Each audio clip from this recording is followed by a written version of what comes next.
Do you crave better self-esteem and confidence, but struggle to silence your anxiety, fears, and insecurities?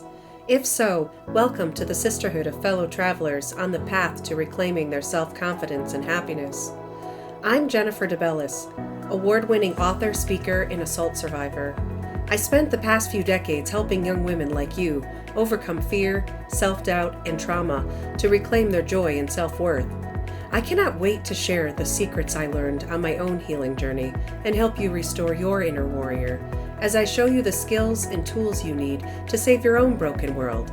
If you're ready to empower your inner warrior to overcome fear, doubt, and anxiety, turn off those distractions and tune in to this episode. In previous episodes in this miniseries, we talked about what it means to be in an Exodus season. Last episode, we focused on breaking free from living as slaves as we set up long-term camps just outside our promised land. Prior to this, we unpacked how our fears, doubts, unresolved trauma, and the anxiety that these provoke often cause us to wander aimlessly in the wilderness of our own darkest hour. Today, I want to talk to you about putting in the work to heal as we boldly and confidently take those first steps into our promised land. In this episode, you'll get some background on how to assess and repair broken and unhealthy areas in your life. You'll gain more insights into how to navigate your Exodus journey, and you'll learn some tips to use on your healing journey as you prepare to enter your promised land. I ended last episode by asking you to meditate over the week on the wilderness you've been wandering around in your own life. When you consider this wilderness, I bet you started to notice some things on your path in life that are broken down, unhealthy, and at times abandoned right there in the middle of your road. Each one of these broken, unhealthy, and abandoned things become obstacles that block us, slow us down, or distract us from working toward those goals and those end game things that we've been talking about throughout the series that we have to set up and that we have to put the work in to continue working toward. So last episode, we took a closer look at how we often end up setting up those camps right in the middle of our Exodus, which our Exodus is supposed to be this pathway or this throughway to get us from our past and this one place that we're no longer supposed to be, we no longer want to be, and to take this journey that leads us toward the place that we're destined to be, that promised land that we know that we have to enter because everything we want is in this new space. Perhaps you wondered about your own reasons for doing this over the last week as you meditated on being a slave to wandering in your wilderness. So I want to zoom in today on those broken and unhealthy areas and obstacles in your journey. So to begin, I want to talk about how there are words that are very similar, but they often take on very different and distinct meanings.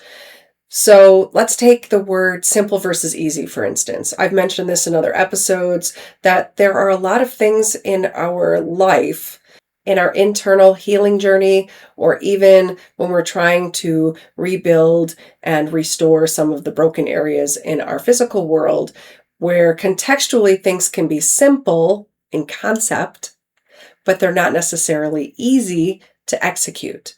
And so, but those two words, a lot of times we'll interchange them, but really when you think about just how I used them in that context, you'd have to build a lot of language around each one of those words to give them the right context so that you know exactly what they mean. Like this is a simple task is not the same as this is an easy task, because we're saying this is a simple task that has a lot of maybe hard steps and hard work about it. It's not necessarily easy. When I think about this Exodus journey and how we're only supposed to be on it as we are headed toward our promised land and headed toward that space that inhabits our goals and our destiny, we can sometimes get hung up on words that come into play. So when we're doing that self-reflection, or maybe we're speaking with a therapist or a mentor or somebody who we value their feedback in our life, we might hear words fix and heal. And both of these words are very similar in their meanings because they mean to like repair or mend something that is out of order, that is broken, that needs to be restored. And these words also have dual meanings. So if you were to look up the definition of these, and then maybe you clicked like the synonyms and you go into the thesaurus and you say, okay, what are very similar words? And then you start to see like these are good matches, near matches, imperfect matches. And you start to look at them and you say, okay, why would I use that word if I have to do all this other work to really establish what its meaning is? And then on the flip side, you have words that take on negative connotations. And some of those negative connotations trip us up. And we don't want to hear those when we're trying to be proactive about getting stuff, realigned in our lives or healing things in our lives. And so, like when we hear the word fix, there are positive and negative connotations with that word, but for whatever reason, when we hear it in the context of our life and the things going on in our life and the things that we need to work out or improve or change, the moment you say fix, we start to take that negatively. We think of like, oh, you're telling me I need to fix my attitude. You're telling me I need to fix something. That it's very, it's focused on you doing something wrong. You're doing something wrong and that needs to be fixed. And I'm not saying that when someone tells you that you need to fix this or you need to fix that or this needs to be fixed, that is literally what they're saying. I'm saying we perceive, oh, that's a negative, almost an insult. That's a negative critique, and we internalize that and we take it very personally. Fix is also one of those words that kind of screams, there's something in us that's the problem.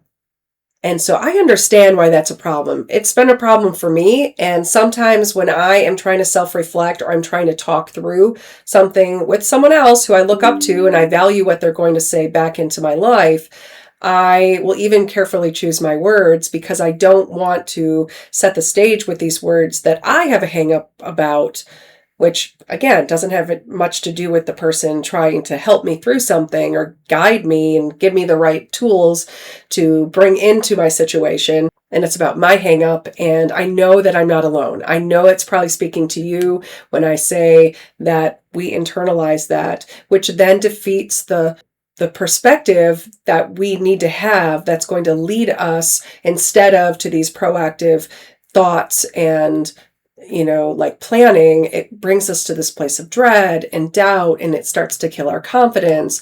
And then it shifts our perspective of our actual self-worth, because then it literally diminishes our self-worth and our value because we've attached ourselves. We're the problem here. Maybe we are the problem in some instance, but a lot of times we're looking at the larger situation and all the little moving parts. And so we don't want to look at our situations and just be like, well, I'm the problem. I'm the problem. I'm the problem. That is really defeating. It will be very difficult if you get yourself into that mindset and you're labeling every single tiny little minute detail. I'm the problem. I'm the problem. You are going to have a problem working through anything with that because it's going to bury alive your self-worth or anything that's left of it. So heal, on the other hand, is a word that we often see, used when we're working on ourselves or we're working on things in ourselves or in our lives that do need to be fixed or do need to be mended, but it's a completely different thing. We're almost like outside of it then. We're not the active agents that are the problem, although we might be the active agent that has to do a lot of stuff in order to, facilitate that healing and that mending and that repairing. When we think about what the word heal means on, literal sense, it comes down to this. So there's two different definitions that I really, really like. One is to assess and allow something to become sound, whole, or healed again. And then the second one is to heal something is to alleviate woundedness, anguish, and or stress. So I really like how these words set us up to be in a proactive mindset right away. And of these two words, fix and heal, healing is the one that also often requires the removal of something that is causing the wound or the anguish or the stress. And then clearly we can't remove ourselves from our own situations. We can't remove ourselves from our own world and life. So the word heal is something that I often gravitate when I'm thinking about how to restore and rebuild areas in myself that are broken or areas in my world that are broken. Do you see where I'm going with all of this? This idea of assist and allow and alleviate. What do all these have in common? Well, they're all help concepts. At the center of it is this focus of help. Help from others, help from devices and outside sources, and actions that we take to lighten the load, to reduce the severity of a problem, suffering, or a lack of something needed. It's steps that we take to ease, relieve, and to take off the edge. So when I meditated on this Exodus journey and inability to enter my promised land over this last week, I did the homework too.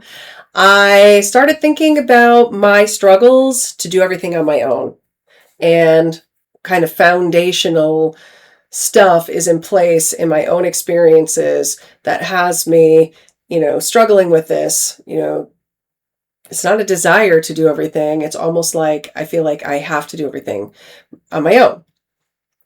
And part of this for me stems from choosing paths that aren't necessarily easy or traditional routes. And so a lot of times the people that are in my circles, are like, she's got to do her own thing. Like, it's out of our wheelhouse. She's got to do her own thing. But, regardless of how I ended up here, which I'll talk a little bit more about some of the things that inform this desire that I have, or this drive, there's a better word, this drive that I have to do things on my own. I first want to talk about how the emotions play into this, because I know I'm speaking to you when I say that you can feel like you're being trampled, defeated, and beat up when you are stuck on this path. So when you're setting up your camp on your Exodus route and you're in this throughway where other people in your circle or other people around you might be passing through, and they're not going to stop, and they're not going to, help you or walk with you on your leg of this journey. And you can feel like you are, in the way. And this leads to this kind of like suffering in silence. And I definitely struggle with this idea of suffering in silence. And there's a good reason why I do. It's not just like this thing where I decided like, oh, woe's me, I'm just going to be by myself. It's definitely like after, tons of experiences of being underwhelmed by the support that I get from different individuals in my circles. And it doesn't matter if I'm not talking about like, this isn't oh, my family. This is like lots of different circles that we run in. It can be our work situation. It can be our educational situation. It could be community, different types of communities within our community that we belong to. Or I'm talking about all of these different circles. Sometimes what I've learned in the past is you ask for help, or you tell people like, I need support, and you get this like, half-baked kind of response, or, oh, how good for you. Like, everything's over text, right? Or these private messages. And it's like, oh, how good for you. Or I'm praying for you. And that's it. And when, we're going through something that is difficult, or we're running into difficulties along our way, and that's the response that we get, is this very like distant, I'm rooting for you and I'm praying for you. And then the, let me know if you need anything kind of thing, starts to make you feel like icky, because then you're like, well, God, I kind of am in a subtle way asking you for support, or asking you to be there for me by reaching out to you. Like, I initiated this, and then your response is like, step back. Like, well, I don't know, if you ask me a few more times and maybe say it the right way with the magic words here, then maybe I'll, call you. And I know we've gotten out of the habit of just picking up the phone and calling, but we've also gotten out of the habit of calling the person who reaches out to us by now the new normal standards of, well, I'm going to send people this private message, and I'm going to send people this text and let them know what's going on in my life. And then we text back, and then nothing. And then we're just like, well, if they need me, they're going to reach out to me again. And it's this awful new normal. I don't like it. I've been listening to other podcasts about this very topic and really trying to heal some areas in my life and trying to make some changes in my life, because there was one very traumatic instance in my life, and it was only a few years ago, that all of these kind of dysfunctional types of interactions and these reasonings behind why I feel like I'm supposed to suffer in silence and just do things on my own and just struggle through things on my own kind of stems back to a lot of different things, but it all came to a head when my husband was going through cancer treatments. So my husband a few years ago was diagnosed with throat cancer, and he had to go through chemo and radiation. And, life was very complicated during that time. We had to make a lot of changes in our everyday routines. My husband was gradually getting sicker and sicker, and it's awful to watch somebody go through cancer treatments. It's just awful. And I was very hopeful. We caught it early, so there wasn't a lot of dread and fear that, oh my gosh, he's going to die from this, or it's not going to work. And my faith was really strong. I really believe like God led us to answers early on, and he really worked through me, and maybe I'll talk about that in greater length in another episode. But for the sake of this episode, I just want to focus on the fact that here we are. We're in the really, really messy, yucky middle of this. Sometimes you feel like you're just sinking in this mucky, yucky day in, day in, and everybody like abandons you. And that was how I felt, like no one knew what to say or knew what to do. And when we would go around people, it was this very awkward thing. People didn't like to see him that way. It was very weird because, my husband on his own account, doesn't take the best care of himself. So he's carried around extra weight for the last few years, several years. And when he started to lose weight because he couldn't eat, he was going through the treatment, and the radiation was isolated to his throat area. So you can imagine he's hardly able to eat. He's on all these nausea medications and, just suffering. And he starts to lose weight. And the only kind thing that people would say, friends and family too, at functions, when I would finally get him to go somewhere, is, oh, you look so great. Look at how much weight you lost, which was like, you're missing the point. And it's fine to be like excited to see him losing the weight, but like not the right timing. Like maybe save that for, I don't know, another time, or say something a little bit more meaningful about the fact that he's suffering. And so I was watching that kind of stuff go on, where if people acknowledged, tried to say anything at all, it was that, which to me is just another layer of awkward to listen to that, and totally misguided. It was like people immediately just pulled away. Hardly people reached out, even to me, to text me, hey, how you doing? Just thinking about you. It was really weird. Like, even friends and family members, like maybe 1 or 2 texts over the entire 8-12 week period of time. We're entering into the holidays. We had I can count on one hand how many people were like did other things. Like someone sent us food, a loved one, also in addition to that, texted me to check in with me a few times. And there was only like 2 people who picked up the phone and called me. And even that, like no one invited even me to go and do things, even if it was, let's just grab lunch or let's just grab dinner. And so there was like 1 or 2 things that I ended up doing, leaving my husband behind, get him all tucked in bed. And like, he's right after a week of chemo and radiation on a Friday, I could tuck him in, and usually I would work. That's what I do. So when I self-isolate, I just work harder. I just get into my work, and that's what I was doing to kind of get through it, but also keep my mind off of, I can't sit here and think all day about his treatment and about his situation. That's not going to do anybody any good. So I just kept busy in this moment of feeling very abandoned and very much alone. And the 2 times that I actually did go out and do something socially, I instigated it. I said, hey, let's go do this thing. And one of them was like this extravagant kind of date night thing that I planned. And I was like, I'm usually not the person who plans things. So it was very like disorienting to be like, okay, here I am in this situation where I'm starting to recognize all these things, and I'm psychoanalyzing them. Like, what is going on? Where is everybody? And maybe I've been the same kind of a friend or family member to other individuals going through something similar. You don't know until you know. And I was there. in the middle, looking around, kind of being that silent witness and saying, what is going on? Is this how we love on one another? Is this how community and relationships work? And this kind of, feeling of being abandoned and being isolated extended into these other circles of communities. So remember, I was saying earlier, it's not just like friends and family. Sometimes when I say, the people who are in your circle, it depends on what demographic you're talking about. What discourse community are you talking about? Because we belong to so many of them in our everyday existence. And so each one of these, not just one, not just two, all of them collectively, I was still going out, I was still working, I was still going to different social community things. So was my husband in a lot of cases. And it was all of these different networks. The support was like, some well wishes and, if you need help, just let us know. But there was a lot of not even offering help. And I can remember one thing in particular was in our church community. We weren't new, but we were newly starting to try to talk to different people. And I remember going out in a particular setting and the conversations, they weren't meaningful.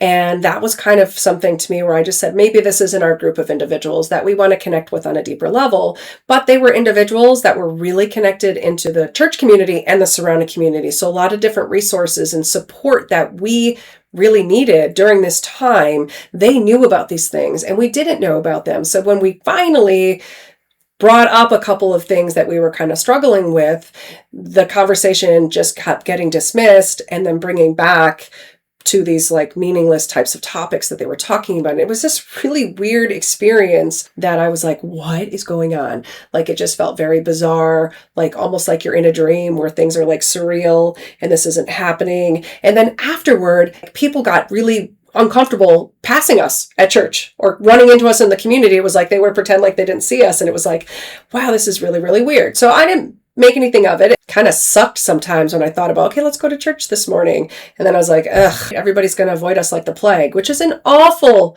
feeling when the thing you want and need the most is community. And here you're trying to go into this space. And I know we don't go to church just for community, but community is a huge part of the church experience, that fellowship. And there were a couple of people who would, seek me out or seek us out and talk to us. So it wasn't completely all abandoned, but the people who, I'm talking about who we were kind of connecting with, that became really, really awkward. And it wasn't until 9 months after that happened that one of the individuals who was the one who actually invited us out to this outing kind of pulled me aside and was like, I'm really, really sorry.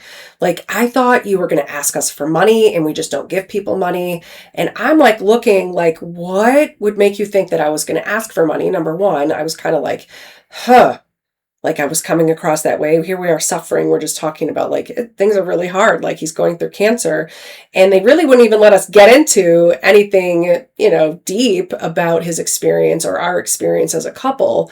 And so I was like, okay, that's a you thing, not a me thing, because, as I self-reflected while she was saying this, I was like, I don't know that I ever did anything that made her think that. So then I let her finish. And then I said, I'm really sorry that that's what you thought. That is not at all what we were looking for. And I reiterated some of the things I just talked about, like needing a sense of community, needing support in other ways. But I walked away from that thinking, wow, here you are, a person who knew all of those different things. And you knew maybe that we might need financial provisions or other things that tie into financial types of things. You knew we needed different support and you didn't say, hey, you should go this way, or you should go that way, or you should consider this or whatever. You just completely got this feeling, this hunch, and you were like, yeah, no, they're going to ask us for money, so we're bowing out. And so it was this really weird thing. It gave me that ick feeling. So when you start to think about what are the reasons why I don't ask people? What are the reasons why I don't rely on people? Well, it's because this was not an isolated incident. It causes us to kind of withdraw inwardly. And for me, it caused me to do that inward withdrawing and disconnect. And I even started to become stagnant, which is a thing. So when I was thinking this last week about what are some things, maybe not right now in my life, but there are some things right now in my life that I'm working on, but I'm thinking back to this time when I was really thinking about these particular things and that idea of stagnant. So when we become stagnant and we don't move, then it's not just setting up camp in the road.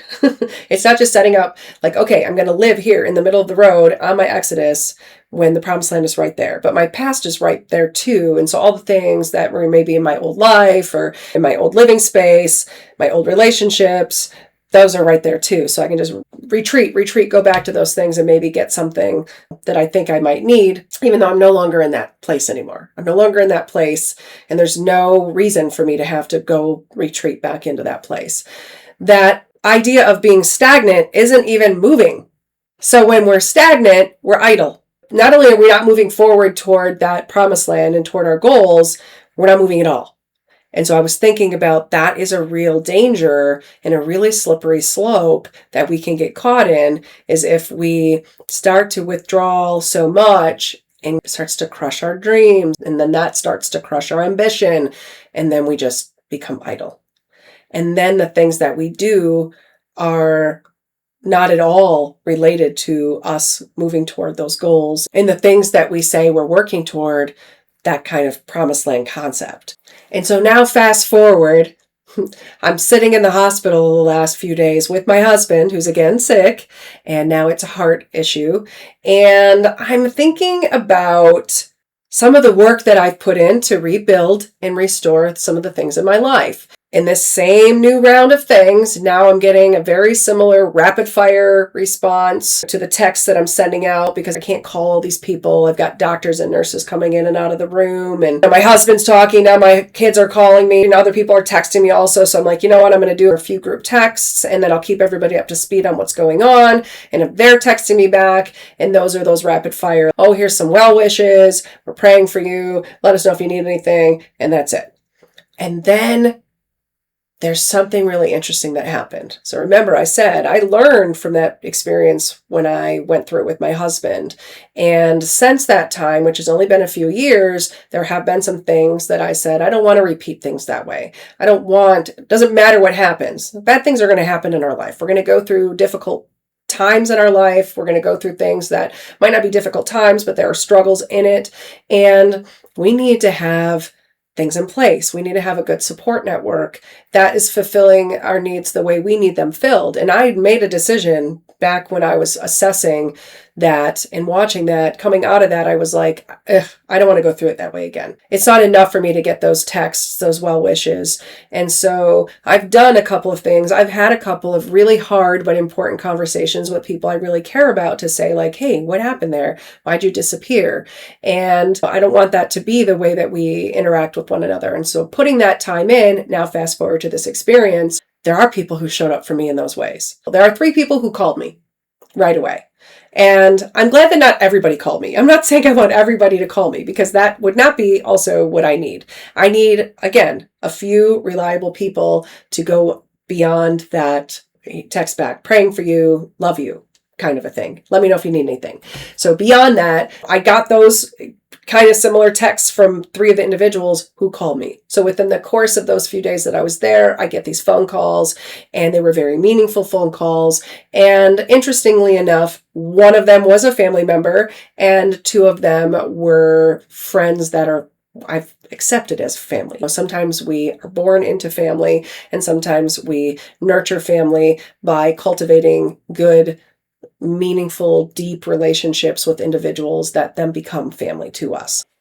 And so the interesting thing about these 3 different phone calls and these 3 different interactions is that power of 3. In other episodes, I talked about that tri-fold cord that we braid together, and how when 3 come together, it is much stronger than if we try to just do things on our own. And so that struck me as interesting that it was 3. That it was 3, like the Trinity. And I was in a spirit of gratitude for these individuals, and just recognizing the power in putting in that work. But prior to putting in that work, we have to be able to self-assess and then reflect on, well, I don't want to live that way. So we can't always just be like complaining, like, oh, this sucks, people did this to me, and this is how it always goes. At some point, we have to self-reflect and say, what is it that I want?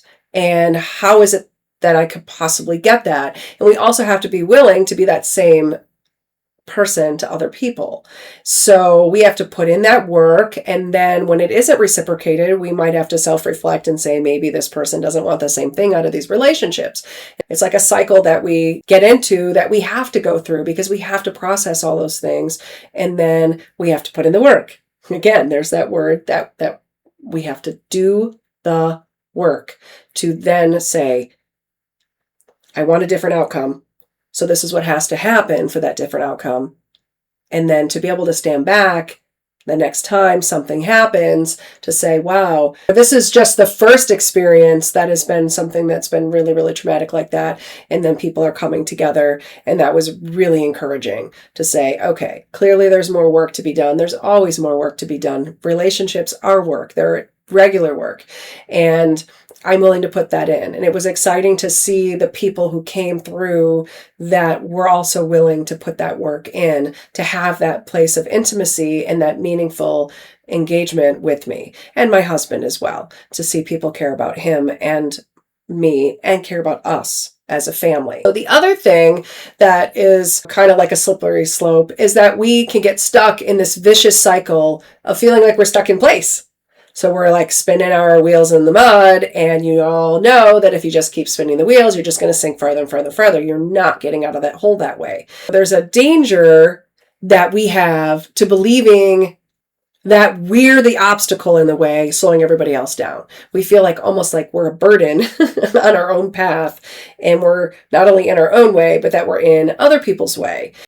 And it creates this chain reaction that makes us feel like we have to put ourselves and our own goals aside. So not only do we start to feel like we're in people's way, maybe we're getting beat up and getting trampled and shoved out of the way, but we start to actually internalize and believe that we need to like get out of the way, that we start to put our goals aside and put ourselves aside. And then if you can go back to that thing that I opened up with, which is like, I feel like I have to do everything on my own, that compounds it. Because now you're falling behind on things, or you're neglecting things that do require your attention. And they're really things that maybe you can't get help with, or people wouldn't know to help you unless you asked for the help, which you would have to recognize that you needed the help. And so that kind of compounds that vicious cycle that you get stuck in, where you're doing everything for yourself and you're not going anywhere. It's like you're running around. Like one of the nurses I saw last night when we were getting discharged, I felt really bad for him. And I was kind of relating to this exact thing where he was just trying to do one thing, discharge us. But in order to do that, he had to go through a few things, and I had a question, and then his phone's ringing, and then someone's in the hallway like waiting for him and like, hey, this person needs you over here. Well, can you go and take care of this? And he's trying to delegate things that are not even in his wheelhouse. They're not even his role, but people are like trying to deflect it because he's the guy who will just do it all. And so I'm watching him, and he's like, excuse me for 1 second. And he did that like 4 or 5 times. And finally, the 4th time he comes back in, he has to say to someone out in the hallway, I should be able to discharge a patient without being interrupted. This doesn't take that long, you're right. But there are things that I do have to get through, and I have to get through them with focus. And so it was kind of cool that I saw him do that, and he still was getting interrupted. And at that point, once he said that, he got to a point where he was like, boundaries. I got to put these boundaries down. But then I saw him getting pulled back in all these different directions, and he was just all over the place going back here. And I was like, oh my God, I can relate to that. I can relate to that, having to go in so many different directions, being pulled in different directions, and feeling like, my God, I'm one person. Like everybody cannot possibly need me and have to rely on me and be saying, well, you aren't prioritizing this important thing, or you aren't prioritizing me and I'm important. And you're literally like, what I'm doing right now is important. And if you would just let me finish it, I would be able to give you my undivided attention. And so I was really relating to, and his name was Matt, to Matt's struggle as he was trying to maintain his professional edge and do the things that were required of him in that professional capacity, and also to maintain his compassion and his patience. And it was very relatable to me. So another thing that I was thinking about in my own struggle is how I have over time and through several different experiences been conditioned after being let down by little to no support. So this lack of real human presence, tangible support, teamwork, sometimes it's a work-related or project-related thing, people tend to either flake out or they stop showing up. And, it's like that group project that you have to do in a college class where one or two people end up doing the whole entire project. And you're so aggravated. Not only is the other person on your team and your group not doing what they're supposed to do, not getting it to you at all, let alone on time. Or if they do get it to you, it's like so like minimalist and not at all what the assignment is requiring, that you have to redo it or do it all together. And you're so aggravated because this person is going to get credit for doing nothing or being an awful team player. And that's the type of people flaking or no longer showing up that I'm talking about. So I can put it in that context. It'll be a little easier for most people to be able to relate to. So another thing I was thinking about when I was thinking about what are some contributors to why I have this I'll just do it on my own mentality. I will get there on my own. Sometimes it's not about just doing it on our own. Sometimes it's about like, oh, I will get where I need to go on my own. I will accomplish it on my own. I don't need anybody's help. And I know other people like that. Maybe I'm speaking to you as well. In my own experience, not only have had people that just don't show up or don't show up the way that they should show up, is this kind of grooming, for lack of better words, of people who try to get me to believe that if I help them reach excellence or achieve what they're after, then they'll help me. And so I had several experiences being a freelance editor and project manager where I was on these different teams and working with different individuals, and so many of them, they wanted me to be their right-hand gal. And of course they did. I'm a great worker. And I'm not just saying that to be like inflated. I know I'm a good worker. And I put in the work and I find the answers and I go outside of myself to find the right answers. And in these different projects where people are saying, well, I will make you into something. I can make you into something. And they're exploiting me the entire time, every single one of them, without fail, asking me or expecting me to work for free or like next to nothing, never a working wage, me saying this is what my wage is or this is what my rate is, and them renegotiating things, sometimes not even paying me my last bill. And some of these people are still in my circles. So I'm not saying they're my people. They're clearly not my people, but they're still there. They're still on my social media. They're still in places where I go to do other business. And it's really weird when we cross paths because I'm like, not only did you devalue my work, you also didn't square up with me. Talk about the worst kind of devaluing. And that's okay. Like, I forgive, I make peace with it. And now that's for you to work out. That's not for me to work out. That's for you to work out. But looking at these people and thinking about how they try to insinuate that they could be my savior. Like, I have one savior, and it is not a human being. That's kind of like the last thing that I think about, like why I just get to a point where I'm like, if this is what help looks like, I don't want it. Which is a really dangerous place to be also, because we're not supposed to live in a vacuum and do everything in our own ability. We're supposed to rely on networks. We're supposed to exist in community for everything in our lives, not just where we're struggling. But again, I'm recognizing why I have become a specific way and why I operate this way. Even now, I'm trying to dismantle some of that thinking and I'm trying to rebuild some of that thinking because I realize that some of this has kept me setting up camp on my own exodus, on some things that I'm working toward going into my promised land. And now I'm recognizing those things and saying, okay, we need to dismantle this. We need to rebuild this. We need to readjust our thinking and our actions to follow in line with that thinking so that we can continue taking those steps as we're entering into that promised land. And so I've been, really working on that through my own journey and recognizing that. So this idea of bringing in help and also lightening the load are concepts that inform my Cut Yourself Free analogy that I break down in Warrior Sister Cut Yourself Free, which is my self-help book that just came out in May in a second edition. And also it's a part of the Restore Your Inner Warrior self-help book that is connected to this podcast series. This not only applies to inner healing either, it also speaks to how we must tend to our physical worlds. So how many things in our real lives and worlds need healing? We need to ask ourselves that. I'm talking about the types of healing where things around and outside of us need healing style attention applied to them that allows broken or missing things to be repaired, rebuilt, and restored. How many of these healing aids and resources that we need exist in our promised land? So we keep talking about how we need to get things in order and we need to pack up camp, but how much of the stuff that we need is in the future, is in that future place, in our destination? And we also need to consider, what do we need to leave behind? What are we not supposed to carry with us on this rest of the journey and also into this promised land? What if our solutions are further up the path and actually in the promised land and they're not back where we came from and where we're not going to allow ourselves to go back or get stuck? So here's my advice to you. Stop retreating back.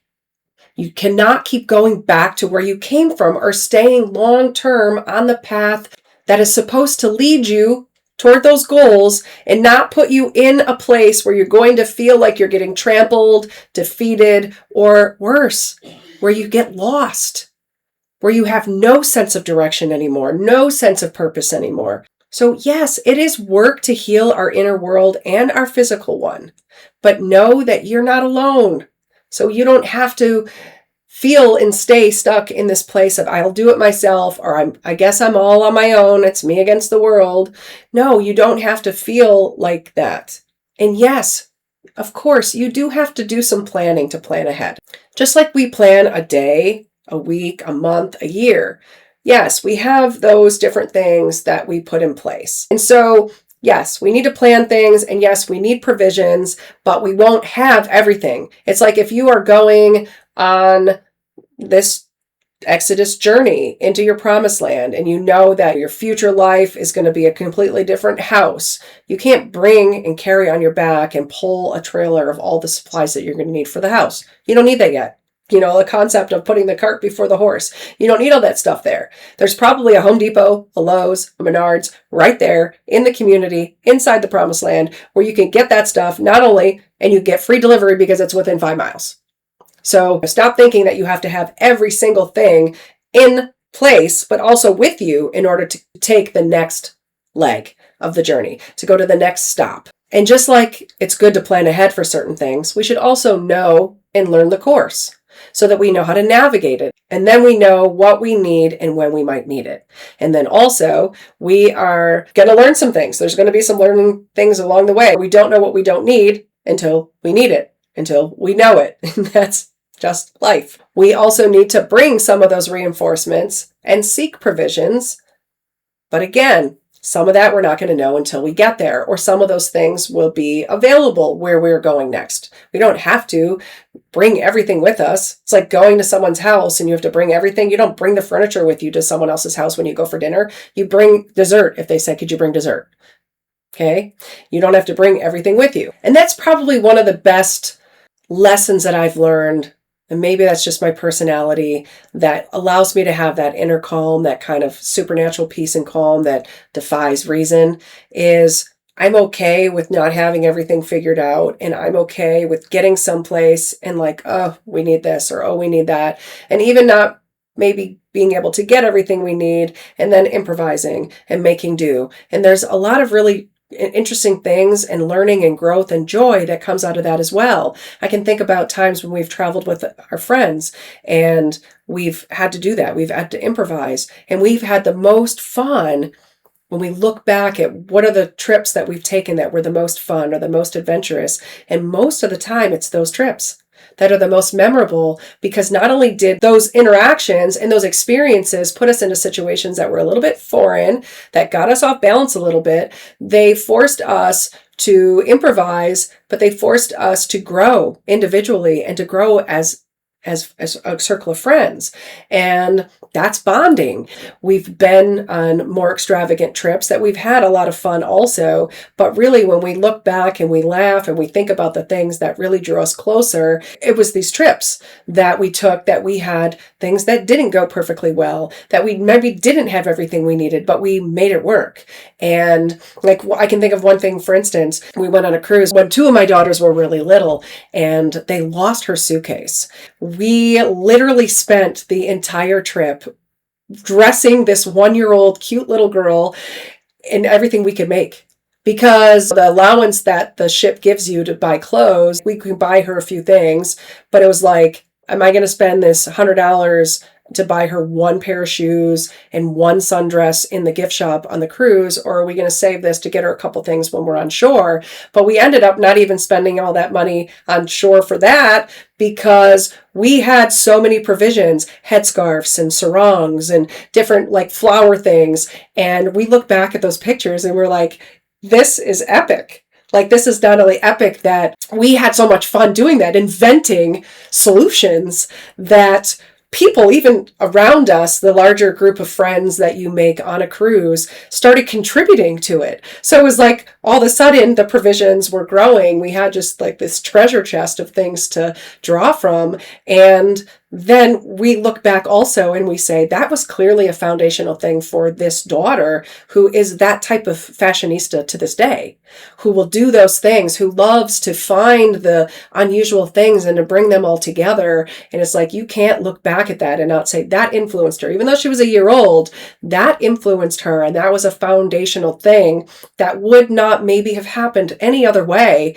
had we not been forced into that situation to make those provisions. And then we had fun. And was it frustrating? Yes. Her favorite teddy bear was in that suitcase, which, thank God, ended up showing up when we got off the ship in the lost and found section.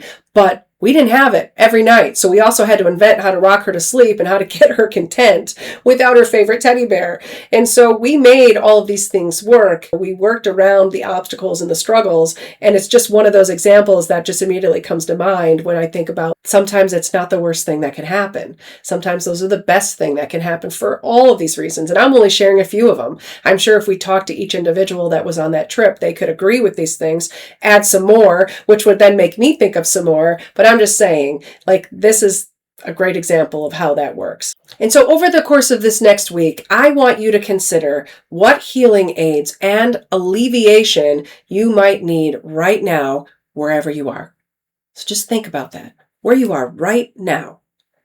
You don't always have to be thinking about where you're headed, where you're going. That could be in your peripheral. So like, don't lose sight of that over here. Like, I can still see it. It's a little foggy because it's not completely in view because my focus is here. Right now, what is it? What areas do you need outside help and resources? What areas do you recognize need your attention so that the way before you can be rebuilt, restored, and maybe in some instances reimagined? What will you need to leave behind? You can't carry it all with you. You don't need to carry it all with you. What can you carry on this leg of your journey? So you also have to be thinking that the good pile, the bad pile, the stay pile, the go pile. Think about like when you're getting stuff ready for Goodwill. That same concept has to be brought in here.